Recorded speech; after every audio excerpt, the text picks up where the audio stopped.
नमस्कार दोस्तों, मैं राकेश वर्मा आप सभी का स्वागत करता हूं आपके अपने परिवार एसएन गुरुकुल पर। दोस्तों, शिक्षा विभाग पूरी तरह से कमर कस ली है फर्जीवाड़े पर रोक लगाने और फर्जी शिक्षकों को दूर भगाने के लिए। इस हेतु एक नहीं, दो नहीं, चाहे जितना बार आवश्यकता पड़े, चाहे जो हथकंडा अपनाना पड़े, चाहे जिन-जिन तकनीकों का इस्तेमाल करना पड़े, जिस प्रकार, जब, चाहे जैसे जाँच करना पड़े, वो करने के लिए तैयार है। काउंसलिंग समय जो आपका डॉक्यूमेंट वेरिफिकेशन हुआ, सही मायने में वो आपका डॉक्यूमेंट वेरिफिकेशन हुआ ही नहीं है। जैसे-तैसे आपका काउंसलिंग हो गया। एक ही कारण, जिस कारण कुछ हटे तो कुछ सटे, अर्थात किसी को निकाल दिया गया तो किसी को ले लिया गया, जिसका चर्चा मैं पिछले के कई वीडियो में किया हूँ। और उसके बाद जब काउंसलिंग करा लेने के बाद जब शिक्षा विभाग को ये भनक सी लगी कि बहुत सारे फर्जीवाड़ा तरीके से जो है वो शिक्षक घुसे हैं। समस्तीपुर, हाजीपुर जैसे जिलों में दर्जनों शिक्षकों को पाया गया जब, कुछ भाग गए, कुछ पकड़े गए, उसके बाद से शिक्षा विभाग पूरी तरह से आशंकित हो गई कि कहीं न कहीं बहुत बड़े व्यापक स्तर पर फर्जीवाड़ा हुआ है। चाहे उस फर्जीवाड़े में उत्प्रेरण के रूप में चाहे सॉल्वर गैंग काम किया हो या फिर कोई आयोग के अधिकारी पदाधिकारी, लेकिन हुआ तो अवश्य ही है।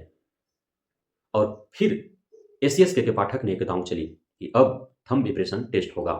शिक्षा विभाग ने बीपीएससी आयोग पर यह क्लेम की कि टीआरई 1 के दरमियान उसने थंब इंप्रेशन अभ्यर्थियों का नहीं शिक्षा विभाग को दिया, जिस कारण से काउंसलिंग के समय थंब इंप्रेशन नहीं हो पाया।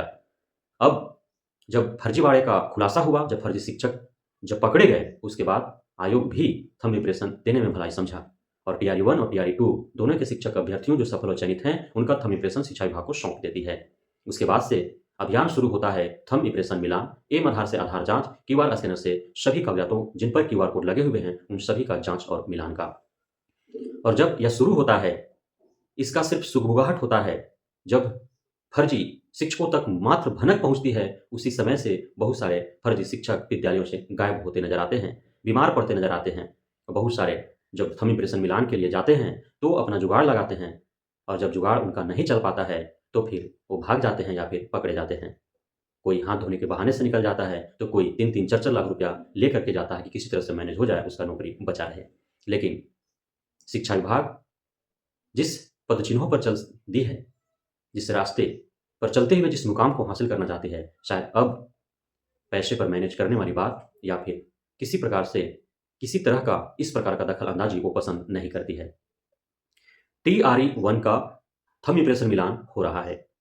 काउंसलिंग के समय नहीं हुआ था, लेकिन परीक्षा के दरमियान जो थंब इंप्रेशन आपने दिया था, उसका मिलान अभी, चूँकि आप विद्यालयों में 1-1 डेढ़-डेढ़ महीना पढ़ा चुके हैं, 2-2 महीना पढ़ा चुके हैं, तो हो रहे हैं, जिसमें रोज़ाना सैकड़ों, हज़ारों की तादाद में फर्जीवाड़े का खुलासा हो रहा है, फर्जी शिक्षक पकड़े जा रहे हैं। इसी तर्ज पर टीआरई 2 से भी जितने चयनित और सफल अभ्यर्थी हैं, जो शिक्षक बने हैं, विद्यालय में योगदान के बाद उनका भी 15 दिन, 1 महीना पढ़ा लेने के बाद इसी प्रकार जाँच होंगे। लेकिन क्या सिर्फ एक ही बार जाँच होगा? तो नहीं। टीआरई 2 के सफल व चयनित अभ्यर्थियों को 2 बार थंब इंप्रेशन लिया जा रहा है। एक बार काउंसलिंग के दरमियान, तो बहुत ऐसे शिक्षक साथी जो काउंसलिंग कराएँ, चूँकि शिक्षा विभाग का जितना दिशा निर्देश बाद में आया था, तो पहले जो है वो छूट चुके थे। तो जिनका, चाहे वो टीआरई 1 के सप्लीमेंट्री रिजल्ट या फिर टीआरई 2 के फर्स्ट मेरिट लिस्ट से जितने भी चयनित और सफल अभ्यर्थी हैं जो शिक्षक बन चुके हैं, जिनका काउंसलिंग के दरमियान उनका थंब इंप्रेशन मिलान नहीं हो पाया, उनका मिलान हो रहा है। जिलावार सूची जारी कर दिया गया है, शेड्यूल जारी कर दिए गए हैं। और अभी थंब इंप्रेशन मिलान के बाद आप विद्यालय में योगदान करेंगे, योगदान पत्र आपको जल्द ही दे दिए जाएँगे। उसके बाद आप विद्यालय में पदस्थापित हो जाएँगे, अर्थात आपका पोस्टिंग आपका निश्चित विद्यालय में हो जाएगा। वहाँ पे आप 15 दिन, 20 दिन, 1 महीना पढ़ाएँगे, उसके बाद पुनः आपका जो है थंब इंप्रेशन मिलान किया जाएगा। और परीक्षा के दरमियान, काउंसलिंग के दरमियान, अर्थात योगदान से पूर्व जो आपका थंब इंप्रेशन मिलान किया जा रहा है, और विद्यालय में पदस्थापित होने के 15 दिन, 20 दिन पढ़ा लेने के बाद आपका जब थंब इंप्रेशन मिलान होगा, जब तीनों मैच कर जाएँगे, तब यह समझ आएगा कि आप सही और सत्य वही हैं जो एग्ज़ाम में भी थे, जो काउंसलिंग के दरमियान भी थे और जो अभी पढ़ा रहे हैं। यदि मैच नहीं करता है, तो फिर आपको ऐसा नहीं है कि फर्जी मान लिया जाएगा एक ही बार में, आपको अवसर दिए जाएँगे। एम आधार से मिलान होगा, क्यूआर से मिलान होगा, और हर तरह से आप, जब शिक्षा विभाग को यह संदेह उत्पन्न होगा और यह निश्चिंत हो जाएगा कि आप वो नहीं हैं, तो फिर आपके लिए जगह विद्यालय में नहीं बल्कि जेल में होगा। आप पे 420 का केस दर्ज होगा और आप वहीं से मोटे रास्ते में बांध करके जेल चले चले और आप पे कानूनी कार्रवाई होंगी, क्योंकि आपने जो गुनाह किया है वह माफ़ी के लायक ही नहीं है, इसलिए कि आप योग्य नहीं थे उस पद हेतु, लेकिन आपने कुप्रयास कर उस पद को प्राप्त किया, जबकि योग्य जो अभ्यर्थी हैं, जो सही अभ्यर्थी हैं, वह आपकी वजह से दर-दर की ठोकरें खा रहे हैं। आप बोर्ड पर और रोड पर। इस हेतु आप पे कठोर कानूनी कार्रवाई की जाएगी। तो अब एक नहीं बल्कि 2-2 बार जाँच हो रहे हैं। और इसी तर्ज पर नियोजित शिक्षकों का भी जाँच होगा, जैसा कि मैं बार-बार बोलते रहा हूँ। बस सक्षमता परीक्षा मार्च या अप्रैल में होंगे। सक्षमता परीक्षा के दरमियान आपका थंब इम्प्रेशन लिया जाएगा, उसके बाद आपका थंब इम्प्रेशन मिलान किया जाएगा। सारे डॉक्यूमेंट्स पुनः आपसे लिए जाएँगे। जिस प्रकार से टीआरई 1, टीआरई 2 के जो चयनित और सफल अभ्यर्थी हैं, उनका काउंसलिंग के दरमियान भी डॉक्यूमेंट्स लिए गए और जब वो पदस्थापित होंगे, विद्यालय में योगदान लेंगे, उस समय भी उनको 3 अलग-अलग फाइलों में देना है, जिसका निरंतर जो है जाँच कई स्तरों पर होंगे। उसी प्रकार नियोजित शिक्षकों के द्वारा भी दिए गए डॉक्यूमेंट्स का जाँच पुनः होगा। प्रथम दृष्टया, द्वितीय दृष्टया ब्लॉक स्तर पर पहले आपका प्रधानाध्यापक जाँच कर बीआरसी को देंगे, बीआरसी जाँच कर डीओ ऑफिस में देगा, वहाँ जाँच होंगे और कई स्तरों पर यहीं आप में से हज़ारों की तादाद में जो सफल व चयनित अभ्यर्थी हैं, चाहे वो बीपीएससी टीआरई 1, टीआरई 2 से आए हों या नियोजित हों, वो छँटेंगे। उसके बाद अंतिम रूप से आपका जो शैक्षणिक अर्हता, योग्यता संबंधी जो अंक पत्र, प्रमाण पत्र हैं, वो फर्जी है या सही है, इसका जाँच आप जिस बोर्ड या यूनिवर्सिटी से आपने वो कोर्स किया है, जहाँ से आप उस योग्यता संबंधित, अर्हता संबंधित आपने जो अंक पत्र, प्रमाण पत्र प्राप्त किया है, वहाँ से जाँच होंगे।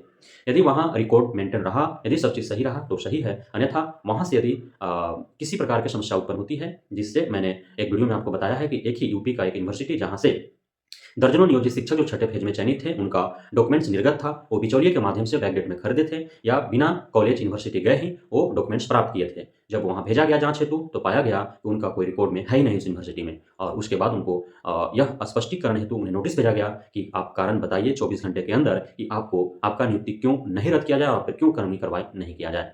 इसी प्रकार से आपको लगातार जो है नोटिस देखने को मिलेंगे सोशल मीडिया, न्यूज़ चैनलों और अन्य माध्यमों से और आप जिस विद्यालय में हैं, हो सकता है उस विद्यालय में भी कुछ ऐसे शिक्षक आपका सहयोगी के रूप में कार्य कर रहे हों, तो आपके सामने प्रत्यक्ष रूप से प्रमाण देखने को मिलेगा, जो मैं बता रहा हूँ, कहते आया हूँ। तो सभी प्रकाश गिरने वाले हैं, एक नहीं एक से अधिक बार कई अलग-अलग नए तकनीकों का इस्तेमाल करते हुए विभिन्न डॉक्यूमेंट्सों का, जाति निवास प्रमाण पत्रों का, दिव्यांगता प्रमाण पत्रों का जाँच होगा। व्यक्ति वही है जो सही है या फिर अन्य है, इसकी भी जाँच होगी। तो जो है विभिन्न प्रकार के हथकंडे अपनाए जा रहे हैं, जाँच के तकनीक अपनाए जा रहे हैं। कोई फर्जी वाड़े तरीके से जो घुसा होगा, फर्जी शिक्षक बना होगा, वो नहीं बच पाएगा, इसका आप ध्यान रखेंगे। इसलिए जो फर्जी हैं, उनकी मर्ज़ी है कि वो रहेंगे या जाएँगे। बाकी जो सही हैं, वो तो सही हैं ही।